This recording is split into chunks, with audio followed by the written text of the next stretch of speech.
Meanwhile, players and coaches are headed home for a long off-season that will pick back up in the late spring with team workouts. Unfortunately, some players are probably leaving Commanders Park for the last time. Eric Flack also out in Ashburn and continues our team coverage as the team packs up their belongings. Flack, it is so bittersweet out there today. Yeah, Simone, this is the first one of these locker room cleanouts I've ever covered, and I was surprised at how quiet and reflective the mood was inside that locker room. I mean, we saw guys hugging, they were signing footballs and jerseys and helmets for each other just to take back as kind of a memento of this team, of this entire experience and the incredible run, a run that really nobody expected. Keep in mind, as Chick pointed out, some of these players will be back here in Washington next year and some will not.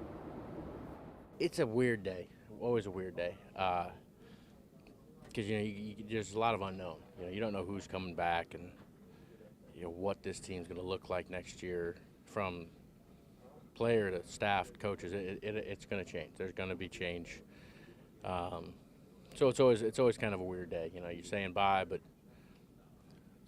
you don't know if it's bye for a month or two or a couple of years. Signatures is just for me to have as memories of just this team. There's great guys, great group of men on this football team, so just definitely want to have all those guys and just put the helmet up in a case, just memories from my first season. But whatever happens this offseason happens.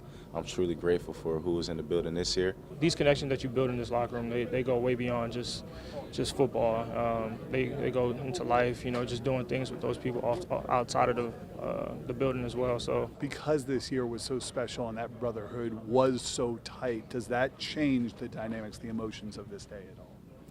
a little bit, just because we know how hard we worked and what we built. So it stings a little bit more. Backup quarterback Marcus Mariota, who's an NFL veteran, was asked what his plans were for next year. He's on one of those one-year contracts. Now he's a free agent.